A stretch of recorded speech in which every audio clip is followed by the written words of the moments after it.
J-E-L-L-O. The Jell-O program brought to you by Jell-O and Jell-O Pudding, starring Jack Benny, with Mary Livingston, Phil Harris, Dennis Day, Rochester, and yours truly, Don Wilson. The orchestra opens the program with Call Out the Marines.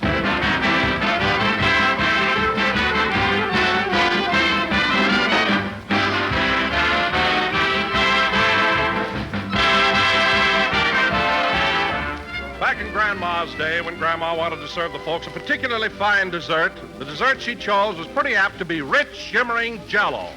And today, housewives still reach for that familiar red-lettered package, still depend on Jell-O for their most tempting treats.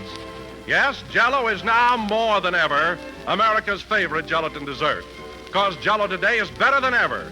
That famous Jell-O flavor has a new vividness, a new thrill to it. It's now locked in, protected for your pleasure by a new and exclusive Jell-O process.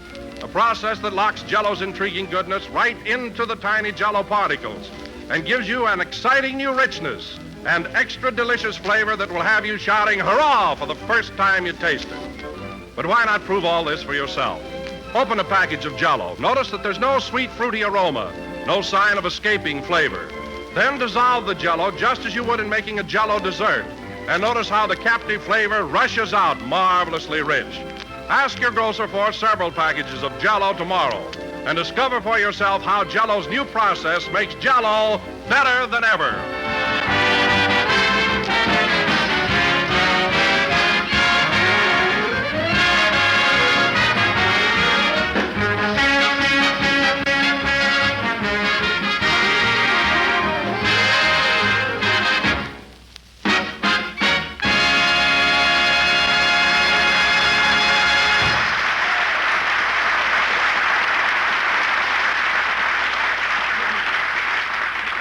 Call Out the Marines, played by the orchestra. And now, ladies and gentlemen, inasmuch as this evening marks the halfway point of our radio season, I think it only fair that we pay tribute to the man who has contributed his invaluable services to the Jell-O show. Well, a man upon whose broad shoulders rests the burden of maintaining the high comedy level of this program. gee. And here he is, folks, our sound effects man, Mr. Virgil Reimer.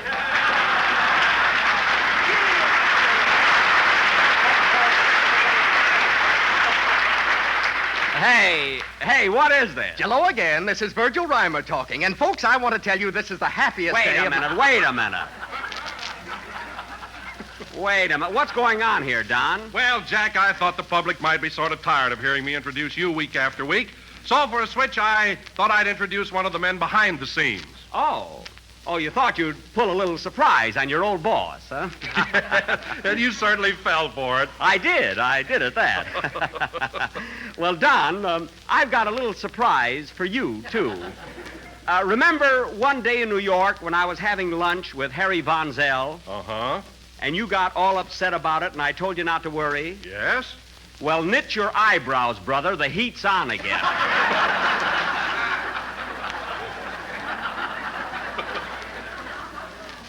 Now, let's get going with the program. Okay. Hello again. This is Virgil Reimer talking. And, folks, a funny thing happened to me on the way... Virgil!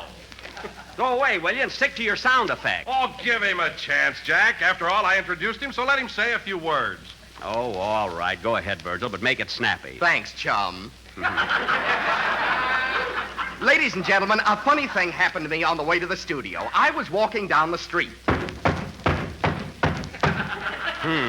And the traffic was something terrible. Oh, for Pete's sake. When all of a sudden a panhandler walked up and asked me for a nickel for a cup of coffee, so I gave it to him.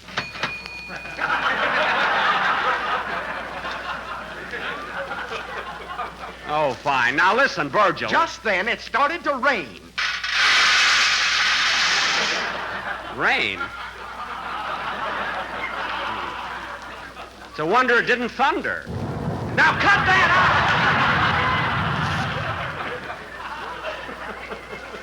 out! All right, Virgil, you gave the panhandler a nickel, so what happened? It was a lead nickel, so he took out his gun and killed me. I thank you.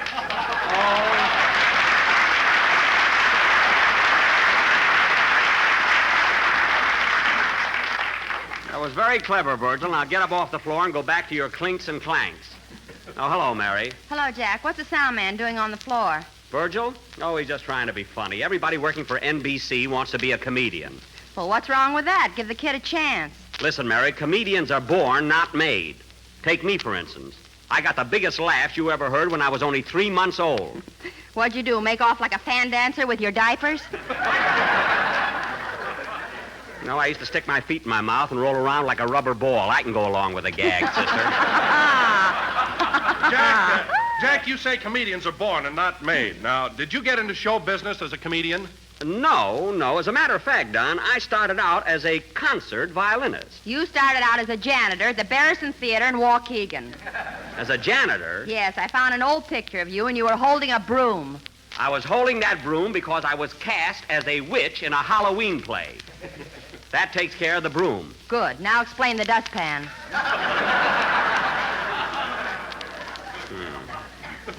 Well, you got me in a corner again. You know, someday I'd like to broadcast from a roundhouse. You know? Oh, hello, Phil. Hiya, Jackson. How's the old gent with the gray hair? He's fine. I just got a letter from my dad this morning. Phil means you. I know who he means. Anyway, thanks for asking, Phil. Say, Phil, how are you coming along with your French lessons? Have you learned anything new? Oh, yes. How's our French scholar progressing? Well, remember last week how I learned to say je mange la fenêtre? Yes, you ate the window, yes. Yes, I remember. Well, get a load of this one. Je dormais dans la encrière. Very good, Phil. What does that mean? I sleep in the inkwell.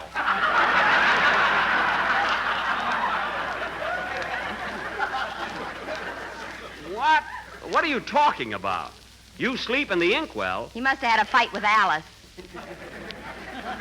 Look, Phil, as long as you're studying French, why don't you learn something that makes sense? Jackson, it's a tough language. I gotta take it any way I can get it. All right, sleep in the inkwell, eat the window. It's your life.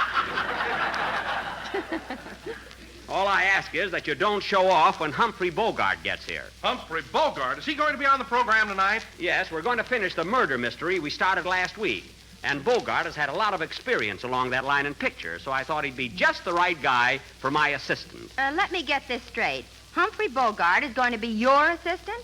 Yes. That is, he's going to be one of my assistants. Phil will be my first assistant, and Bogart will help Phil. It'll work out fine. Now, Dennis. Yes, please? You, of course, are going to be the murdered man, and you'll have to lay on the floor again tonight. I figured on that, so I wore my old clothes. You can't wear old clothes. You're supposed to be Mr. Homer J. Frightwig, a wealthy stockbroker. Have you seen the market reports lately? That's not the point. Anyway, take this carnation and put it in your buttonhole so you look a little more convincing. And here's another thing. Say, Jack, he's here. Who? Who's here? Oh, well, hello, Humphrey. Hello, Jack. Glad to see you. Ladies and gentlemen, that star of Warner Brothers Pictures, Mr. Humphrey Bogart.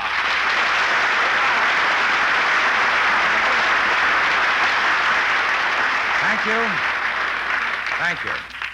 Well, Humphrey, it's darn nice of you to come over here tonight and help us solve our little murder mystery. I'm glad to do it, Jack. I heard you play last week, and I figured somebody should do something about it. Good. Say, Humphrey, we'll start casting in a minute, but first I want you to meet the members of my gang. This great big fellow here is Don Wilson. It's a pleasure, Don. Put her there, Humphrey. Out!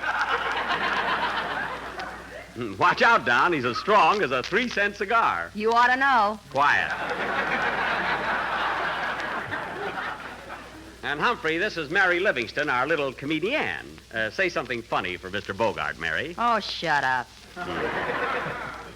Well, shake hands with him anyway. Okay. Glad to know you, Miss Livingston. Put her there. Ouch!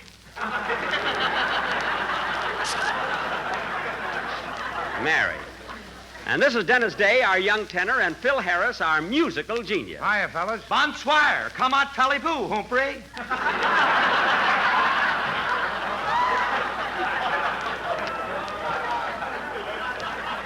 Humphrey? Is that French, Humphrey?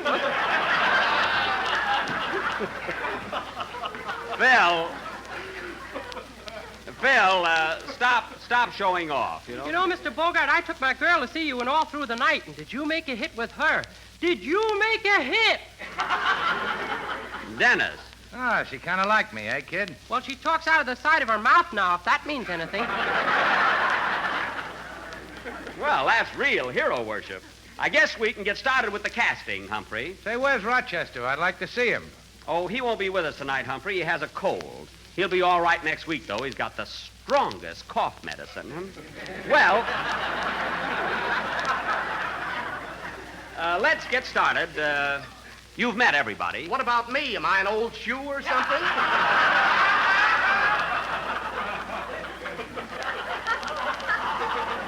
Believe me, Virgil, he's not interested in meeting you. But if it'll make you happy, all right. Humphrey, this is Virgil Reimer, our great sound man. Pleased to meet you, Mr. Reimer. I've admired your work on this program for a long time. You see?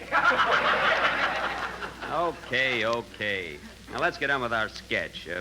This evening, ladies and gentlemen, we are going to present the second episode of our mystery melodrama, The Frightwig Murder Case, or That Rug Will Have to Go to the Cleaners. Now, Dennis Day will be Mr. Frightwig, the victim. Howdy, folks. Lay down. Mary will be his wife, who misses him now but didn't when she shot him.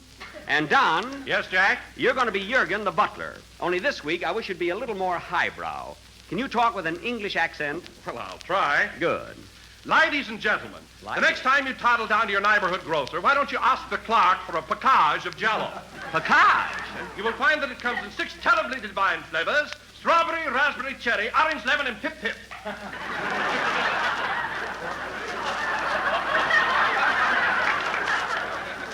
Don, if it weren't for the fact that you were talking about our product, I'd say that your accent was about as English as Sambo and Tambo, you know? Now, where are we? Oh, yes. I, of course, will play the part of Detective Captain O'Benny of Police Headquarters. Phil Harris will be my assistant, and Mr. Humphrey Bogart will be Phil's assistant. Now, in this drama... Just a minute, Jack. Hold it. Would you mind repeating that? Why, certainly. I said, I'll be Detective Captain O'Benny, Phil will be my assistant, and you'll be Phil's assistant. Oh, I see. Yeah, well, I'd like to speak to you about that. Uh-oh. What are you on about? Why, what's on your mind, Humphrey? Well, frankly, I don't like the idea of being Phil's assistant. Well, all right, then you can be my assistant, and Phil can be yours. Now, in this drama... Just a second, Blue Eyes.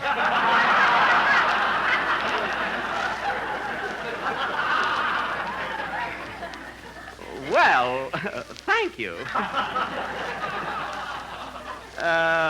What is it, Humphrey? Now, let's get this straight. Here's the way it's going to be, see? I'm the captain, Phil's going to be my assistant, and you're going to be his assistant. But Humphrey... Now, look, I don't want any trouble. I'm a nice, easygoing guy, but I didn't come over here to get kicked around. Well, who kicked you? I mean... Did you kick him, Dennis? Did you kick him, Don? You know what I mean. I'm going to be the captain, and that's final. All right. And you don't have to grab my coat while you're talking to me. Now, let go. And another thing, Mr. Bogart, I'm paying you for being here on this program tonight so you can be a little more civil. Oh, are you going to pay me? Yeah. Well, I'm not exactly paying you in cash, but I was going to send you a lovely present. A fountain pen or something. Now, you send me a fountain pen, I'll squirt it right in your eye.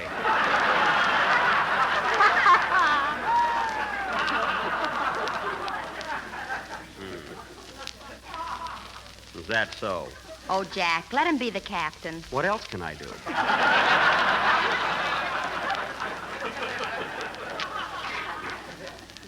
Got a good mind to punch him right in the nose. Well, why don't you? Because he's carrying a gun. He's what? A gat. He's packing a gat. Well, anyway, ladies and gentlemen, Mr. Humphrey Bogart will play the part of Detective Captain O'Benny. I want my own name. All right, you'll be O'Bogart. And Phil, I will be your assistant. Are you happy? Yes. Well, then let go of me. How many times do I have to tell you? Now, this exciting drama, ladies and gentlemen, will go on immediately after a number by Phil Harris and his orchestra. Play, Phil. Here's my part, Humphrey. Get familiar with it.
That was Popocatepetl, rendered by Phil Harris and his orchestra. Render meaning to tear apart. That's a Lulu! Virgil! Now, Virgil, get away from that mic. And stop trying to be funny on my program. What's the matter? Do you see the handwriting on the wall?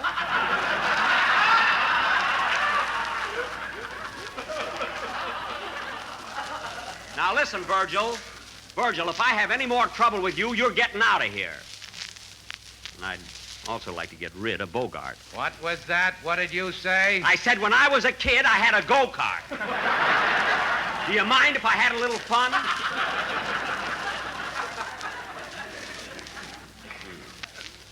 If I hadn't given a quart of blood to the Red Cross, I'd tear him to pieces.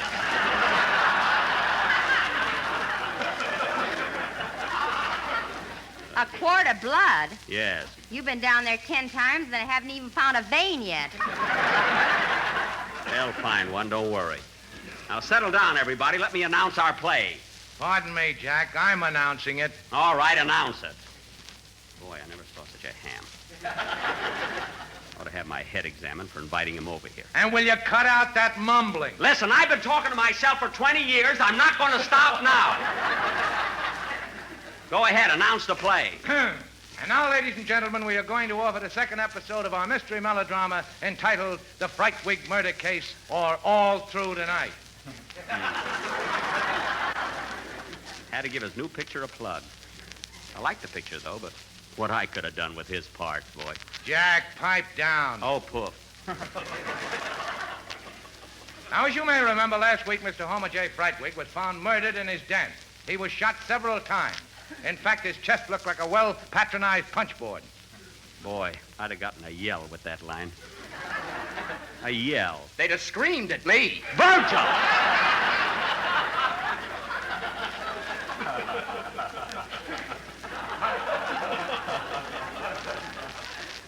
Go ahead, Humphrey, you gangster. Captain O'Benny was called into the case but was unable to make any headway. So this week, I will solve the crime. I'll bet. Go ahead, you thug. As the scene opens, we find Detective Captain O'Bogart and his two assistants. Had to make a mistake.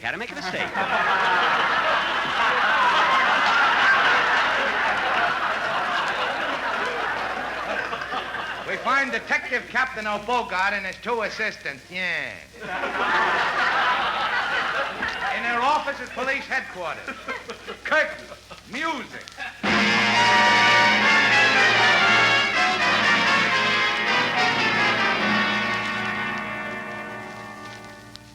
Oh, Sergeant O'Harris. Yes, Captain. What's new on the Fenchel robbery? Did you find out if the chauffeur had anything to do with it? Well, it couldn't have been the chauffeur, Cap. He had an airtight alibi. Alibis. This is the third month of the investigation, and we're no further than we were when we started. Something has got to be done, I tell you. I want action. Do you understand? Action. Yes, sir. Not scaring me, I can tell you that. Now, listen, O'Harris. What makes you think the chauffeur is innocent? Well, at the time of the robbery, he was out of town. We traced him as far as Altoona, Pennsylvania. Altoona, eh? Boy, what a hit I used to be in that town. Stop the show every night. Well, what happened after he left Altoona? Well, we traced him as far as Chicago, and then we lost track of him until last week when he turned up in Los Angeles with a blonde. With a blonde, eh? Shut up! All right, but if you ask me, There's a phone. I'll take it. I'll take it. I'll take it. All right, take it. Such a little guy, I can't understand why I don't slug him. You're a coward. Oh, yes.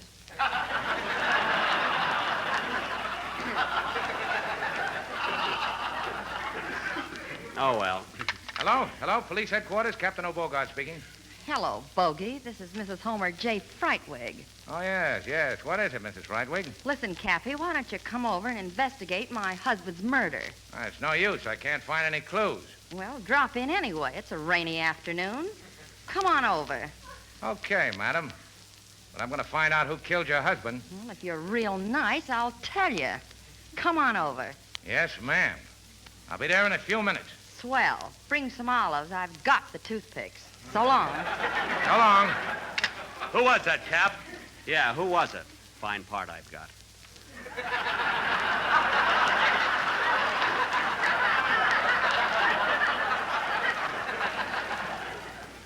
Wish I had my violin with me. Well, who was it? That was Mrs. Homer J. Frightwig. Come on, men. We're going over to her house right away. And I'm going to solve this crime, or my name ain't Bogart.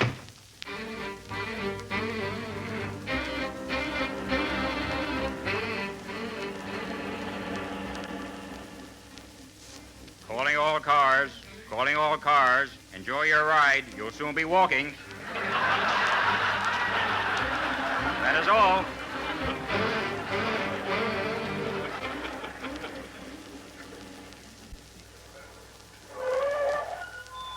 Well, here we are, Cap. Yeah, this is the place, all right. Break the door down, O'Benny. Yes, sir. Stand back. Open this door, I'll break it down. Open this door, I'll break it down.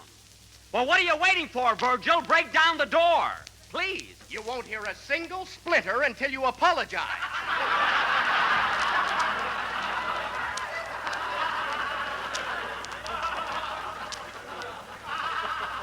All right, I'm sorry I bawled you out. Now go ahead with the door.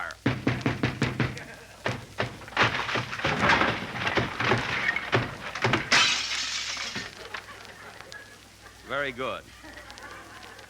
Well, who's this? Good evening, gentlemen. Did you ring?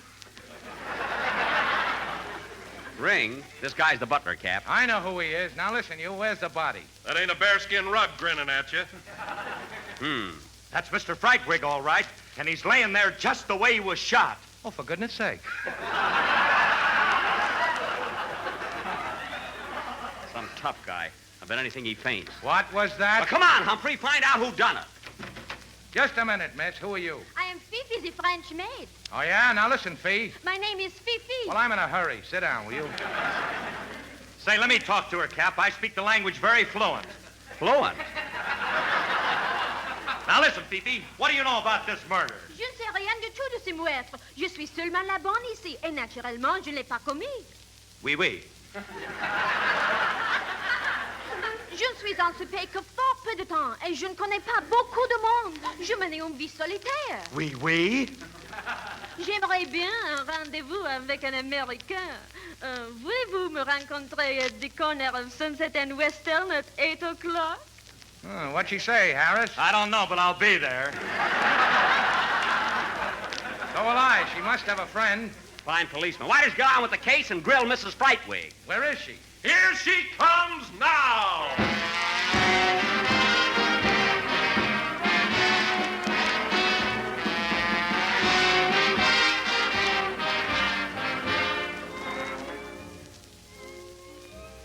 Well, good evening, gents. Pull up my husband and sit down.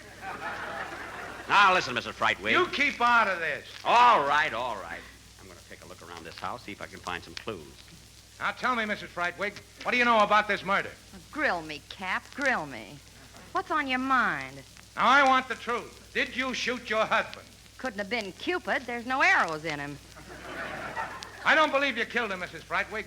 And we're going to stay right in this house until we find out who committed the crime. Okay, boys, how do you like your eggs? Say, Cap, I just heard a noise in that closet. A noise? Yeah, there's somebody hiding in there. It might be the murderer. Let me have your gun. I didn't bring it with me. Here, take mine. Now, thanks. Now, listen, you. We know you're in that closet, so come out. And come out with your hands up. Come out, do you hear? Hello, fellas.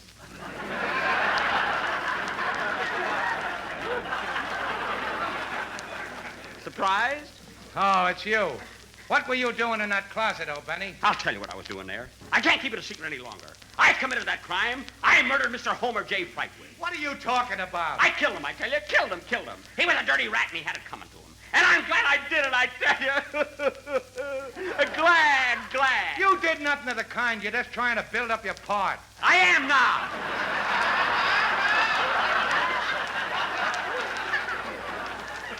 Come on, fellas. I confess. Slap the handcuffs on me. Take me to jail. What are you waiting for? What a ham. Come on, Mrs. Frightwig. Let you and I go out and have a cup of coffee. Okay, Cappy. I'm going with you. No, you can't go until you arrest me. I'm a killer. Do you hear, a killer? And I also committed the... Oh, I'm nuts.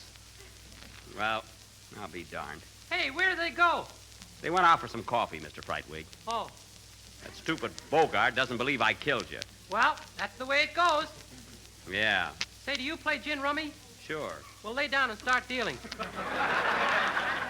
Okay, hit it, boys.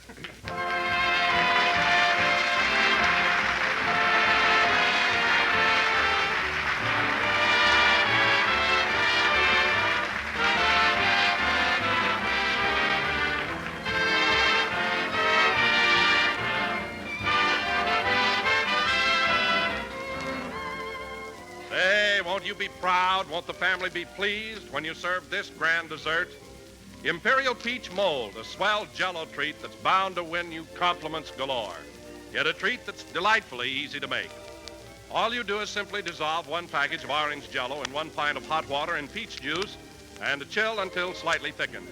Next, fold in 1 cup of canned sliced peaches drained, or if you wish, a box of quick frozen sliced peaches, freshly thawed. Then mold and chill until firm. And there's a mighty attractive, mighty good dessert. Delicious blend of juicy golden sliced peaches and bright shimmering orange Jell-O. So get a can of sliced peaches or a box of quick frozen sliced peaches from your grocer tomorrow and combine them with orange Jell-O for a really delightful treat. But be sure you get genuine Jell-O, friends, because Jell-O's new locked-in flavor gives you extra richness, makes Jell-O more tempting and delicious than ever.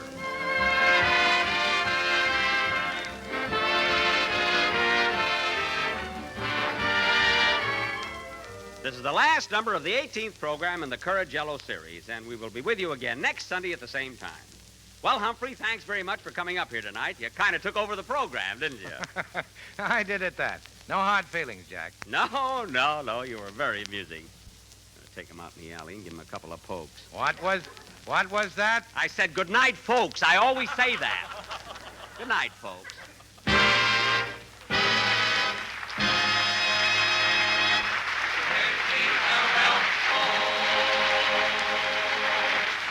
Humphrey Bogart appeared on our program tonight through courtesy of Warner Brothers Pictures.